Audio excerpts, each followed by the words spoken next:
This week, Even Gods Must Die, Jack Kirby's 1984 return to the Fourth World. How does it stand up compared to the work from 10 years earlier? Emmet joins me as we approach the end of our Fourth World tour. First, if you appreciate the work we do on Deconstructing Comics and our other podcasts, we'd love it if you'd support the show at patreon.com/deconcomics for as little as $2 a month. Check out our goals and rewards and pledge your support now at patreon.com/deconcomics. This is Tim. This is Emmet. And this is Deconstructing Comics.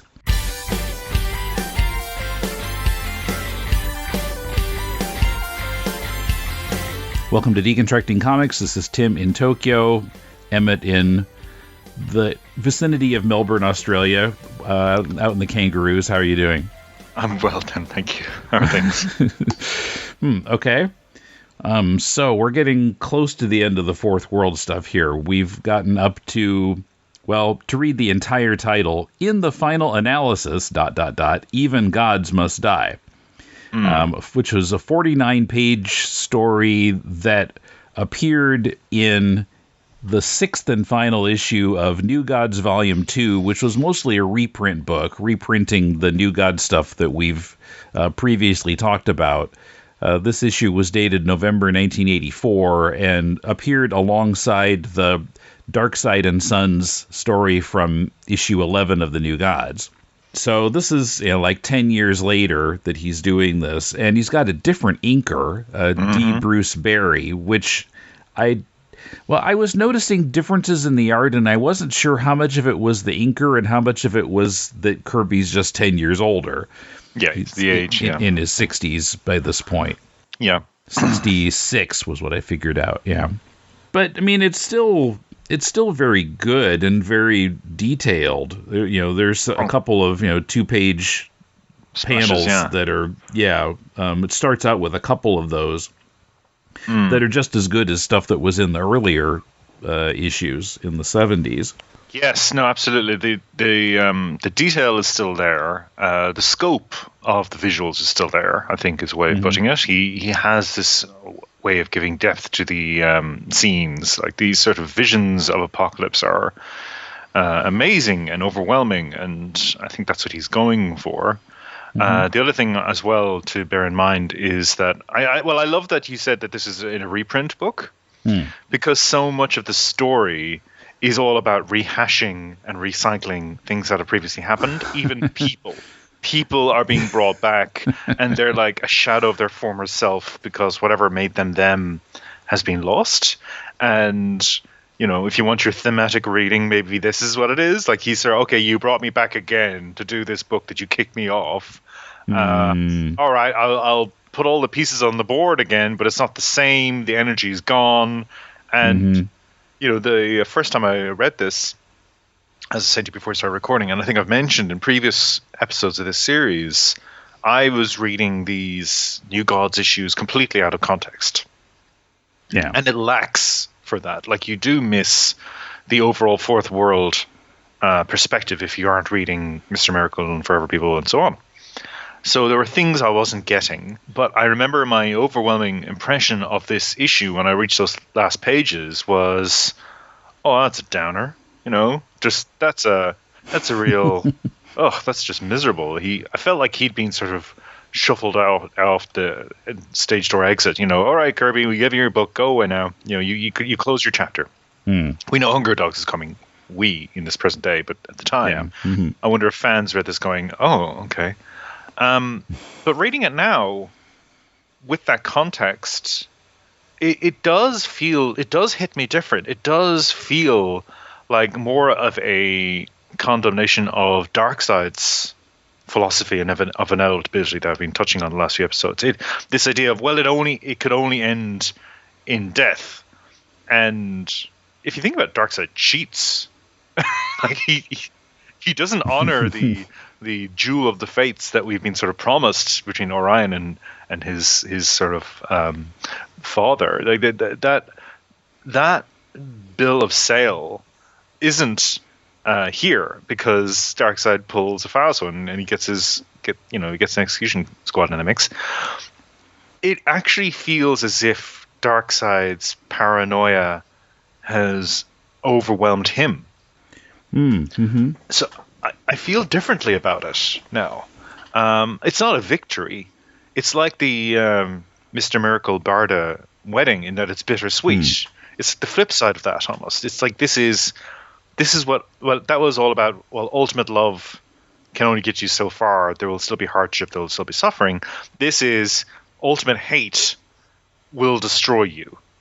Even though you might have all the power, you might even have power over death. You can resurrect people, but you're going to live in fear for the rest of your life because you can't imagine getting away with what you've done. I guess. Hmm. Yeah, I mean, he you would think that he would feel victorious at the end, but he just can't believe that he's accomplished that. He doesn't trust his own eyes. Yeah, the paranoia has taken over him completely. Yeah, I think it hits differently for me. Well, let's start at the beginning. So it starts out. Orion is coming back to Apocalypse through a boom tube to attack. We find out that he wants to rescue his mother and get her out of there. Tigra? Yeah, Tigra. And Jesus, did you think it was a bit the tiger references were coming thick and fast? Because things keep getting compared to tigers. Yeah, I had in my notes where a couple of the Apocalypse guys say that tiger leads a charmed life, and Orion says, "Fool, tigers merely know their work," which I didn't really know what he was talking about, but yeah, lots of tiger references. Yeah, I don't know if there's a William Blake thing going on, but yeah.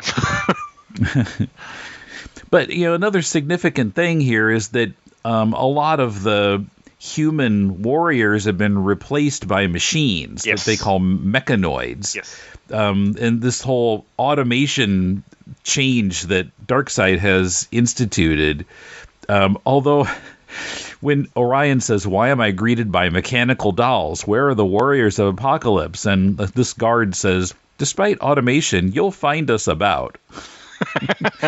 Interesting wording. It sounds like something from Alice in Wonderland. You'll find us about. It sounds like a corporate HR office. Oh, we still have employees somewhere in the building. Yeah, we're around here someplace. You might run into us. But yeah, it's mainly automated.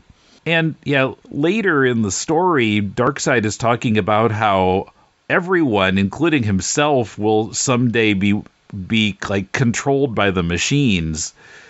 And I put that in my notes here somewhere. But yeah, he's saying that we're going to be serving them someday, including himself. I thought that was interesting. I mean, maybe Kirby is commenting on computers and stuff coming in the 80s. That does feel like commentary to me. That feels like commentary to me. It's I know I keep pulling on philosophical threads in these conversations, and I apologize to your listeners if this is deeply pretentious, but this is simply my background. This is where my head goes. But Martin Heidegger, unrepentant anti-Semite and racist, but a philosopher we were taught before his diaries were made public. So some of that context was lost to us.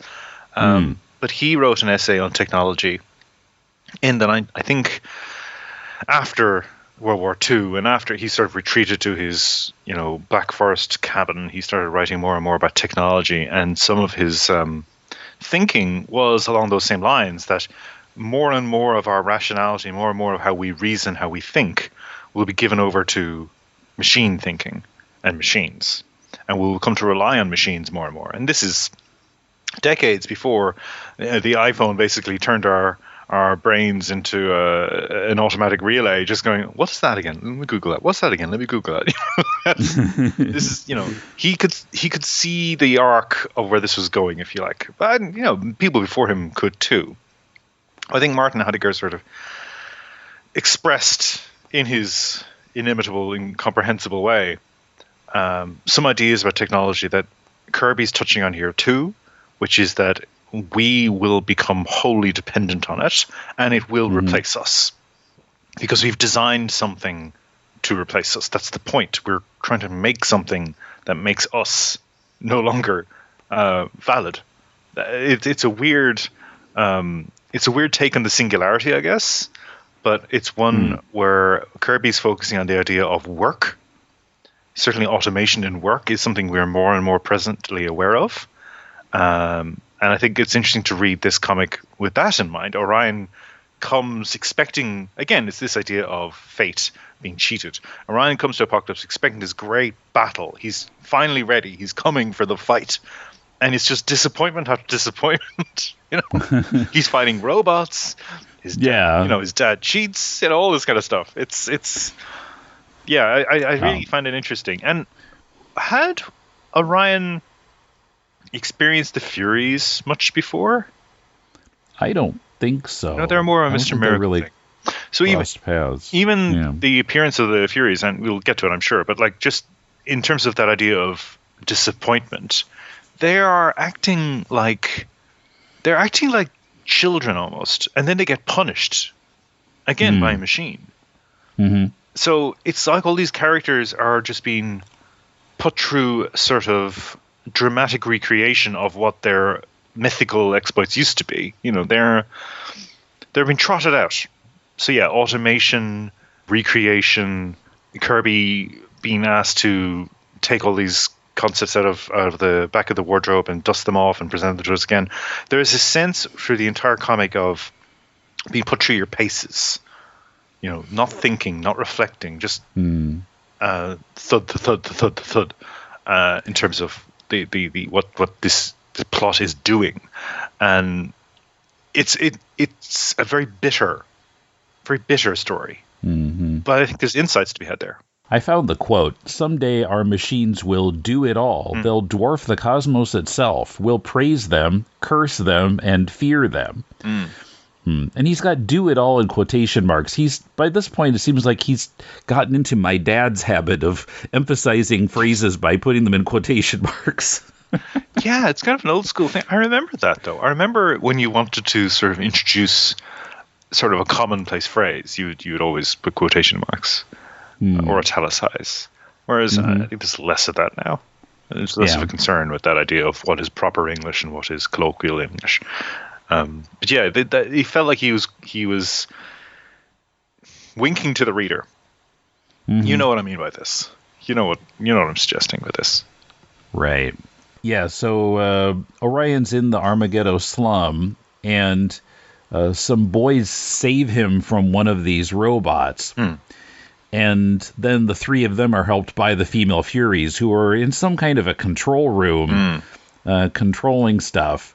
And I was surprised by how they kind of pushed back against Granny Goodness. They were not holding back against her, at least verbally, which I don't think we'd seen before. And then there's a panel where Granny's running away and they're throwing things at her. Yep. And then, you talked about the punishment. A couple of other guys are saying the Furies are defying Darkseid's new policy of full automation.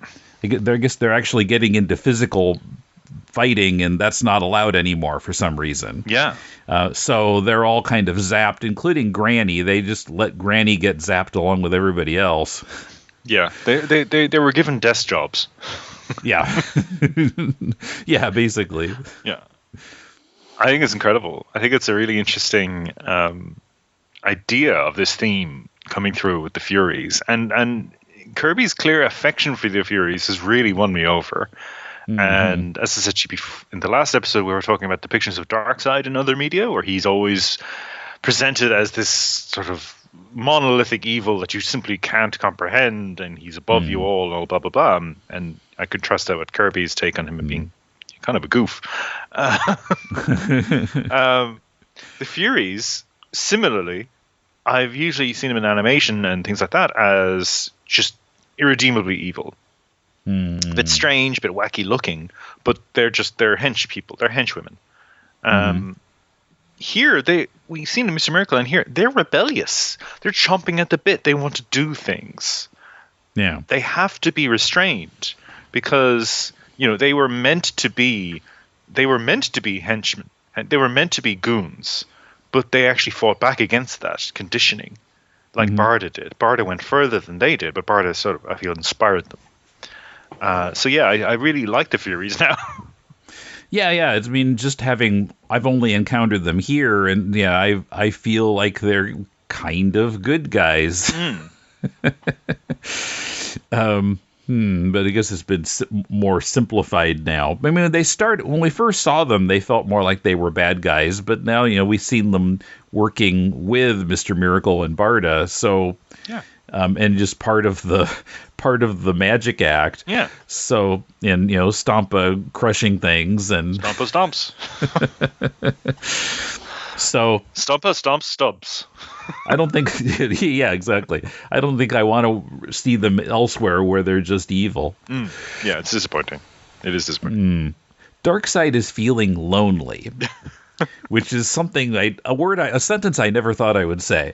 But his people that he was working with in the original series, many of them have died. Some of them he killed directly. He's killed them, yeah. Like Desaad. He's killed Desaad, and Steppenwolf is dead, and Mantis and his son, whose name it'll come to me in a moment if I find it. But yeah, we learned that yes, he did die in that issue, with Orion, where we were going, what happened? Is it the son died? Calabac, there we go, Calabac. Right. So yeah, one of his guys mentioned, we've got this technology to bring them back. Using your thoughts, and it'll bring the atoms of that person back together, and they'll be back with us. So they try bringing back Desaad first, and some kind of lumpen substance forms on the floor and eventually transforms into Desaad.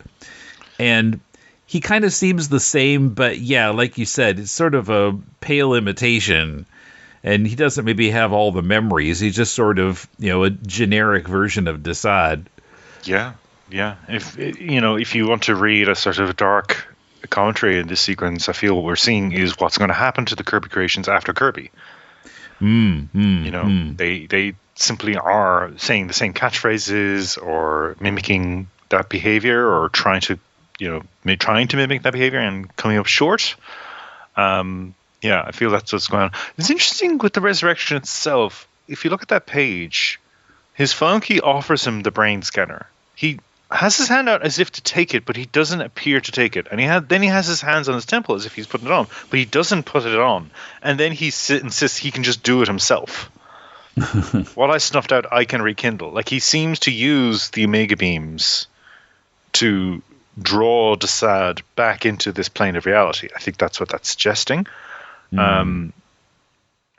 To see the flames of atomic life gather and expand and busily boil to achieve biologic symmetry. So, yeah, there's this idea of him actually having the ability to do this the entire time. He simply didn't think to do it. So I guess what's happening, I don't think they've replaced the art of him putting the brain scanner on his head. It's almost like he mimicked the actions of doing it. I think what he's doing here is saying, oh, you're trying to replace even this function of my abilities with the machine. I'll do it. I can do that. But then as the Desaad is forming there, the flunky points out that if he had fed the data into the machine, Desaad would have just popped out rather than this transformation, this evolution of the blob on the floor. Yeah, but popped out like fresh candy. So something produced in a factory line. And then his comment is, it's humiliating to contemplate it. Yeah. He won't allow... It's the difference between, a work of art and a reproduced work.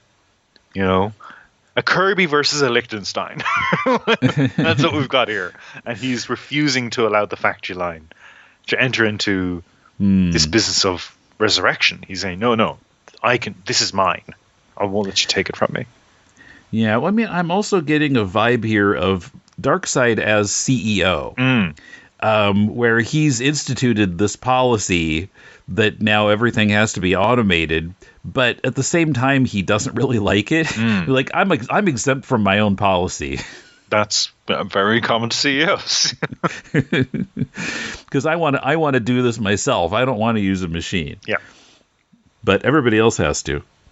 Yes. And he's given everybody desk jobs, like you said. Yeah, he's given everyone desk jobs. And this is where he gives his speech, he say about doing it all, do it all, they'll dwarf the cosmos itself. We'll praise them, curse them, and fear them. Even his use of the word we. Like, he's putting himself in the same ranks as his Funky. That's very interesting. Yeah, so again, it's like I'm making this automation policy, but I feel like it's leading us to a dark place. So why do it, Darkseid? Well, everything Darkseid does, again, is premised on inevitability. Like, that's the trap of Darkseid. He assumes everything has to happen this way because it's the only way it can happen. It's the way that he's leading them to. It's the only right way. And ultimately, it would make even him irrelevant. And that's interesting in terms of what it says about fascism, what it says about authoritarianism. That's like, well, it's only one way of doing things. Yes, it means everything will be destroyed and nothing will work, but it's the only way to... Seeing as I will be the one holding the reins, at least I get to determine it, Mm-hmm. So Orion is still with those two boys, but then there's somebody else is shooting at them, and the boys run away. But it turns out the person who's shooting is Light Ray, who followed Orion from Apocalypse. Says, "Why did you follow me to Apocalypse?" And Light Ray says, "To retrieve your silly gear, of course." I find Light Ray very unsettling in this sequence. His cheerfulness is... Yeah, like, we did wonder what happened to Light Ray in that last issue with the battle with Kalibak. We were like, did he die? Was he knocked unconscious and then is he going to come back wrong? But I do feel here his sort of cheerfulness is almost upsetting. And the bit later where he gives the thumbs up, it kind of reminded me of Dale Cooper in Twin Peaks. Kyle MacLachlan's, where he's always giving the thumbs up, and in the original season of Twin Peaks, it was so sweet. He was this source of just warmth to all the characters he meets. Cooper is this very unusual FBI agent. He seems to genuinely like people, like ordinary people, and he doesn't want to use his authority unless he has to. He wants to get along with everybody, and he seems to be a source of goodness. And then in the latest season of Twin Peaks, there's a doppelganger of Cooper who mimics his behavior, and he does the thumbs up thing, he does all the things, but like, he's evil. Like, he's profoundly evil, and his behavior makes a mockery out of all those signs of warmth and friendliness that the original Cooper displayed. And I was getting an evil Cooper vibe from Light Ray here, even though I don't think that's the case. I don't think he's evil, but he's going through the motions almost. He's, I am your brother, even though I know you're not my brother. I will help you. I'm going to get involved in this adventure and use my powers to execute impossible feats. And then Orion basically says, "Go away," and he accepts it. Yeah, well, Light Ray's trying to prevent this confrontation between Orion and Darkseid because he thinks it's going to be, it says it bodes ill for both you and Darkseid. And so when he shot at him, he was actually apparently trying to wound Orion just to keep him from, continuing to look for Darkseid. Yeah. Yeah. And yeah, you're right. I think that's an interesting point too, that he's trying to stop it. And in all the previous appearances of Light Ray, he kept mentioning that this was going to happen. And he was trying to send Orion down a different path. And Orion was then, it felt like influencing him to become more like Orion. And maybe this is him at that halfway point between the two poles of influence, where he's like, well, I'll potentially risk the lives of two children to achieve my aims. But it's unsettling because I think he's basically saying goodbye to Orion. He knows he's going to die. When he warns Orion here that this could be some kind of trap, which it turns out to be, trying to rescue his mom. Yes. More coming up, but first, a reminder to join us for 20th Century TV and music trivia quizzes, reviews of The Amazing Spider-Man by Lee and Ditko, and more. Check out our goals and rewards at patreon.com/deconcomics. If you'd rather give a one-time donation, you can do so via PayPal by sending it to mail@deconstructingcomics.com. We appreciate your support. Edward and Alphonse Elric, as a result of attempting the forbidden act of resurrecting their mother with alchemy, have paid the price. Edward lost an arm and a leg. Alphonse lost his whole body, his soul now attached to a suit of armor. Together they search for a way to make their bodies complete again and uncover a deadly plot by their country's military rulers. That's the concept of Hiromu Arakawa's Fullmetal Alchemist, one of the best manga ever made. Tim and Patrick are rereading Arakawa's masterwork in search of interesting sound effects, translation errors, goofy humor, and, oh yeah, a great story. The podcast is The Law of Equivalent Exchange, a chapter-by-chapter look at the manga Fullmetal Alchemist. New episodes every other Monday, wherever podcasts are found. What are you willing to exchange? What is this Sound Shark device? Orion says it's one of Darkseid's new surveillance machines. It makes a sweep of the slums and checks on objects foreign to this area. So, yeah, he's using automation to basically spy on the people, which, we see actually happening in a lot of places. Yeah, nowadays. Drone technology. Yeah. And it even looks like the squids from the Matrix. It looks a bit like those squids that would go around and look for electricity signals, because then they'd tell, the humans are out here. That's it's an interesting design too. It's a really interesting thing. Yeah, it looks vaguely like a totem pole. But it's got the suggestion of fins on each side and what could be a shark's jaw, but it's I assume that's a scanner. Mm-hmm. So Orion knows where his mother is imprisoned. She's in this building that has a big Darkseid head on top of it. Not to be too obvious or anything. Yeah, and it's very heavily manned as well, which is interesting given what we've been discussing about automation. But there's clearly soldiers on patrol all around, and they're manning guns and turrets and passing ships and everything. So there are still Darkseid, humanoid forces in operation. But the Light Ray is going to run interference for him to try and give him a shot.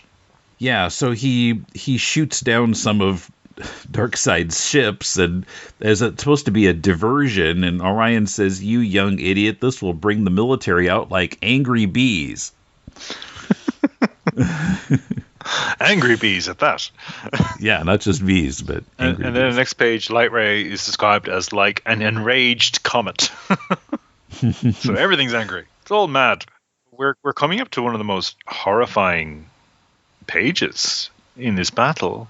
Is it directly because of Light Ray? It is. Light Ray's heat? I think so. Yeah. This station that the soldier is in melts, and we see him just being engulfed by the melted metal and even going into his mouth. It's going down his throat. Like, he's screaming as it happens. It's horrifying. It's genuinely disturbing. It sort of passes without comment as well. Like, it's... Yeah. Yeah, it's just there on this 4-panel page. It's a nightmare. It's a nightmare. Absolute nightmare. And, he's narrating what's happening the entire time. Forces of solar intensity. This station, a mass of flowing metal. Yeah! It's really... it's creepy. Creepy. So, yeah, Light Ray's come back wrong. His unintentional good works. His good works are creating unintentional great evil. He murdered that dude. Whereas previously his powers always seemed to be more defensive and more creative. Whereas here they are outright offensive. Like, he's shooting blasts of lightning at Orion. He's melting and destroying all these ships, killing the people inside them. He's being very destructive. Yeah, he feels different from in the New Gods series. So then they're confronted by a bunch of soldiers riding dogs, and one of them is a resurrected Steppenwolf. Yeah. Which, of course, really surprises Light Ray and Orion, because they knew that he was dead. Yeah, but there's something a bit wrong with him. He's not quite the same Steppenwolf. Well, yeah, and in fact, after Light Ray tricks the dogs into going after this illusion of bones and then falling into a canal, one of the soldiers says, "This dolt is not the Steppenwolf who once gave us victories," and the other one says, "I hope they return him to oblivion." Yeah, so they know that people are being resurrected as well. I mean, I wonder if the case could be made that a lot of these humanoids we're seeing. I'm saying humanoids because I don't quite know how to categorize the people of Apocalypse or New Genesis. Are they human? I'm not sure. But a lot of them, I wonder if the ones on Apocalypse that we've seen so far are each themselves resurrected. What if Darkseid's just been, or his flunkies with this machinery, are just recreating all these dead soldiers over and over again? They can't lose the war because they just keep making the soldiers come back. Yeah, I mean, they have the technology for it, apparently. Yeah.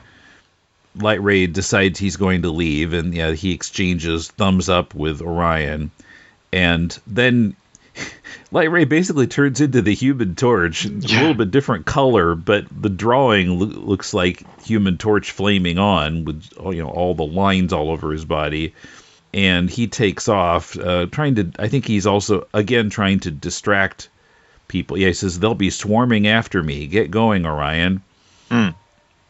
Yeah, and it's kind of sad as well because like that same page, like this is heroic, parting of the ways with these two brothers, But Orion is still saying, "Let the prophecy fulfill itself this day in Armageddon." Like he still thinks he's in this grand narrative. Like everybody else seems to realize that it's been sullied, or it's a lesser thing, or it's a trap. Because it's a one shot. It's not a series anymore. It's a one-shot story. Yeah, everyone else knows they're in a one-shot. And after Light Ray leaves, there's this panel of Orion running away that with background is completely white. And then someone off panel is thinking, "Good luck, Orion. Your informant shall be neutral too." I didn't understand who was thinking that or what they meant. Maybe the implication is Metron again? I'm not sure. It could be. Yeah, so I guess informant is whoever told him where Tigra was. And it's somebody who's there. But yeah, we don't learn who that is. Unless it comes up in Hunger Gods that I've forgotten. Hunger Dogs, and I've forgotten.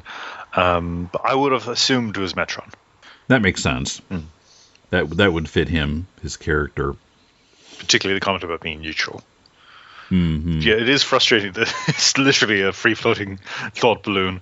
In, as you say, a one-shot that potentially this is it. Potentially there's nothing more coming. We don't know. Right, I guess nobody knows that Hunger Dogs is coming yet. Yeah. That thought balloon has an awful lot of bubbles leading up to it. I've never seen a thought balloon like that. Yeah, it looks like just like a chain of potatoes leading up to the thought. Yeah. I like that. Yeah. Hence the starchy dialogue. I'm sorry. I apologize. So the resurrected people are being put into a reorientation chamber. What happens in there, I have no idea. But they're somehow sort of brought... They're trying to make them, I guess, be the people that they're supposed to be, or that they are replacing. Be more like real Desaad and real Steppenwolf. I don't know. Well, we know exactly what happens in this chamber. Spang, click, click, click, click, click, click, click, click, click, sink, wee, swalk. That's what happened in that chamber. Okay, yeah, and then Calabac jumps out. Yep. That's all we need to know. But someone says he looks a bit confused, and all he can say is, "I'll kill you, I'll kill you." And someone says his outburst is merely instinctive. Yes, Calabac was in a death duel with Orion when Oblivion took him. Blank out his mind. He'll have to join Desaad in the readjustment chamber. Yes. And they're saying, "Oh, the restoration process is still a challenge." Seems. Darkseid says they don't fully return, do they? That's it. That again, we've been talking about this idea that they're facsimiles. They're not the same. But yeah, it's interesting that he's like caught in his moment of death. He's just reliving that moment of death over and over again. That's what's happening to him. Yeah, it's horrifying. So I guess they're maybe trying to get the people out of the moment when they died and into the present day with all the tings and bonks and whizzes. Yeah, so they can recreate the personality of the subject, but the subject is then like they're recreating the subject at that moment of death, so they're simply reliving that final second of life, which is I know I'm repeating myself, it's horrifying, but it's also really interesting, this idea of consciousness. Just it's like 1 second of consciousness almost. That's what they got. In that next panel, the flunky says they're like biological robots, sire, mindless animals, so to speak. But Darkseid's pushing ahead. It's still an impressive game. Steppenwolf is back. Now resurrect Mantis. So let's just keep going. Progress. Yeah.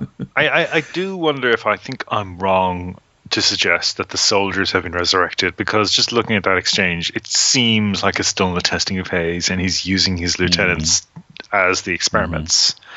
So I don't think he's resurrecting his armies, but I would suggest that's the ultimate goal. That's the ultimate aim. Just perpetual war. Even if your soldiers die, you can resurrect them, and you've got this automated army as well. So you just keep creating war machines. Yeah, Orion is at the prison, and we see the back of that big Darkseid head, which is, I don't know, it's not just a normal back of Darkseid's head. There's some stuff there. It looks like an Ethernet cable port. It looks like someone's going to plug into Darkseid and get their internet. Okay. Yeah, it does kind of look like that. It's a giant Ethernet port, and he takes out some guards. It's a big battle. We get a 2-page spread of the one panel of the fight. Yeah, it's amazing. It's like, yeah, okay. I'll sell this original at a convention somewhere. Yeah, some old school just fisticuffs. Lots of costumes, lots of weaponry. Yeah. And then Darkseid and his flunky are still reacting to the resurrected people. The guy is saying, "It's uncanny, sire. They behave in familiar ways, but it is merely conditioned reflex." And Darkseid says, "Animated bodies. They're shells without identity." Both animated bodies and identity are in quotation marks, by the way. Yep.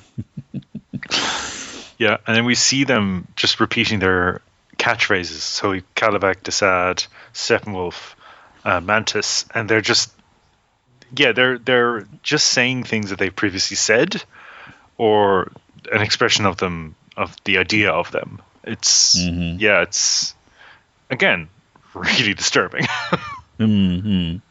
Now I thought this was interesting. In the next panel, the flunky is saying, "Were I on New Genesis, sire, I would believe that the original personalities now reside with that mystery, the source." And Darkseid says, "Careful, you tread on subversive ground." So religion, heaven, spirituality, that's not allowed here. Yeah. Darkseid's a materialist. Yeah, he doesn't believe in any greater mystery than this life. So yeah, he has assumed the ability to recreate life because it's just a machine that can be put back together again. And ultimately what he's got is machines. That's all he's got. These resurrected people aren't people anymore, really. They're just, fleshy automatons, as your man's saying. Yeah. But he keeps doing it anyway. Yeah. Let's keep doing it. Maybe it'll get better as we go. Maybe we'll be able to improve the technology. Now, on that page as well, though, when Orion sort of enters and attacks just after that exchange, Darkseid says he's broken through our security. He could not have done this alone. There is a traitor in our midst. So again, the assumption is that him referring to the source of the information. We assumed it was Metron, but this could all be staged. Given that he leads them to the place, the sort of kill box that he has set up for Orion, this could all be pantomime.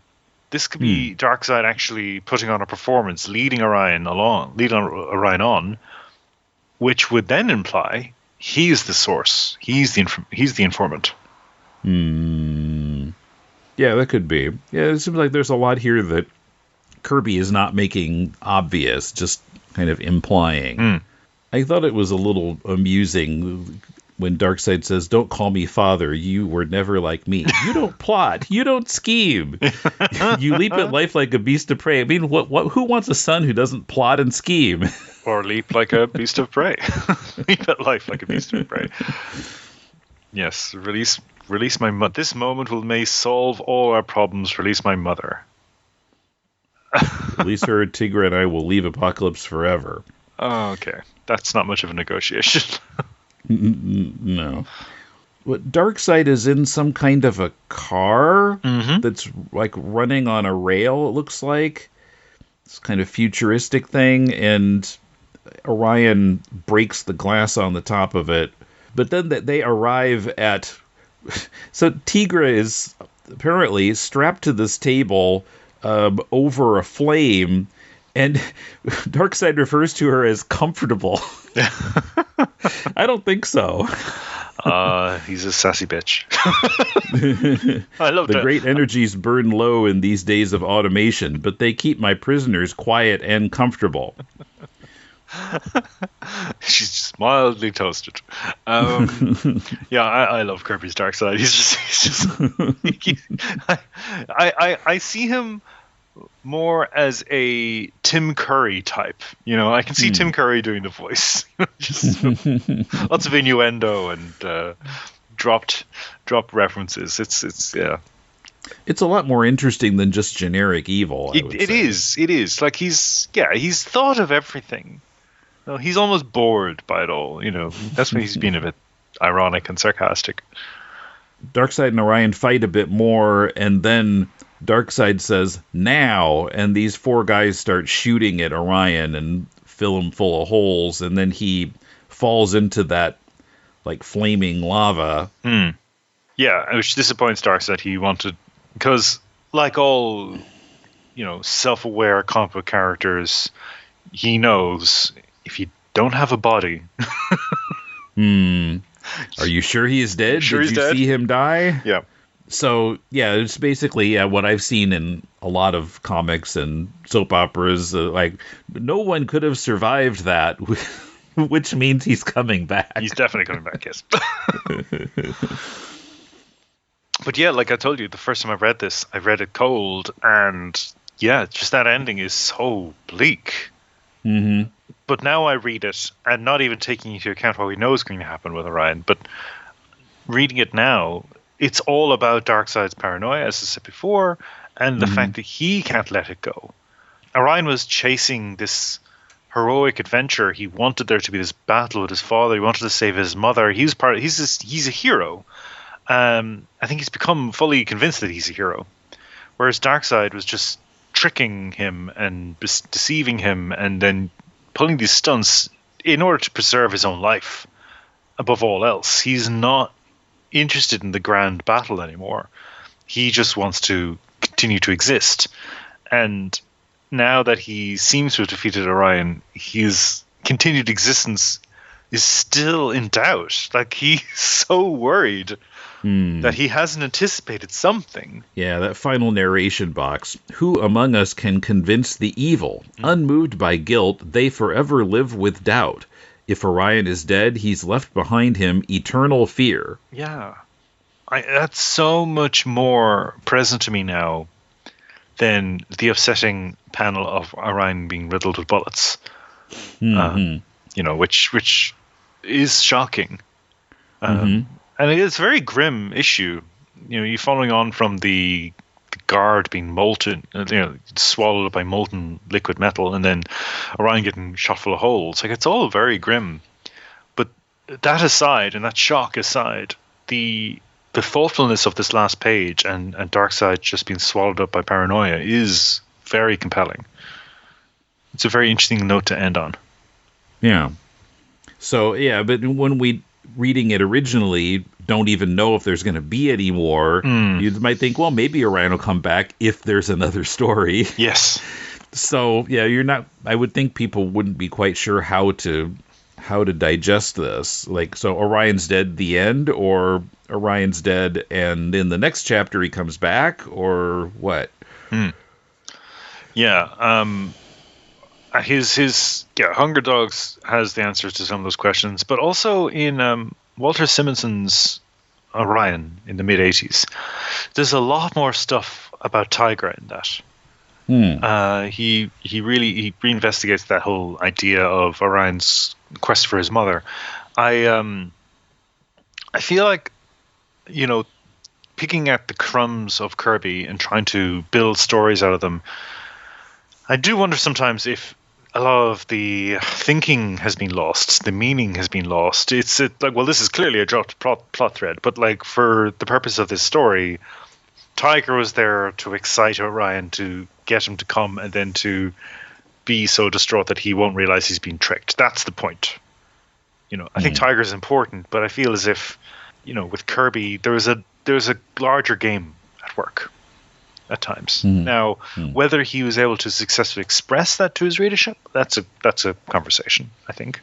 That's worth, investigating. Like, is he actually communicating what he's thinking?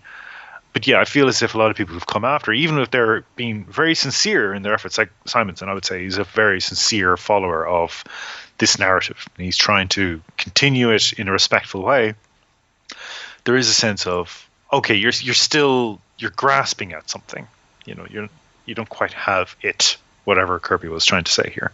And speaking of that, one thought I had reading this was how much the vision of Apocalypse and the mechanized army and this theme of we're going to be replaced by robots and this idea of this fully mechanized dystopian future, I wonder how much this might have inspired Claremont, and it was Byrne, wasn't it, with Days of Future Past and the X-Men, with the Sentinels and with these sort of underground movement and these teenagers in rags fighting giant robots. I mean, it's very, that sequence with Ryan and the two kids throwing grenades at the robot, it felt like Days of Future Past to me. Interesting. Yeah, I can see. It's been a long time since I read Days of Future Past, but yeah, I could see the similarity there. And lots of X-Men die in that story too. Exactly. Yeah. Because it's like the big send-off. And I would maybe look up the dates and see when this was published, when Days of Future Past was published, and then when Hunger Dogs is published. So yeah, this was dated November '84. I think Days of Future Past was before that. Oh, well, then I'm wrong. I was still in high school. I graduated from high school in '83. Then I'm wrong. So it's could be the other way around, but maybe not. But yeah, I can still see there would be a similarity there. Yeah, as you were saying that, I forgot that we were in the 80s here. We're not in the 70s anymore. Yeah. All right, so we've just got one more installment of this, the Hunger Dogs. So we'll be getting to that next time we record. Finally. Yeah. The grand conclusion.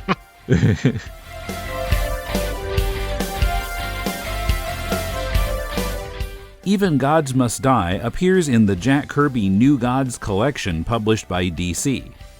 You can help the Deconstructing Comics family of podcasts by joining us on Patreon at patreon.com/deconcomics, and go to deconstructingcomics.com to connect to us on Twitter, Facebook, or YouTube, to shop on Amazon to support the show, and to find links to subscribe to the podcast.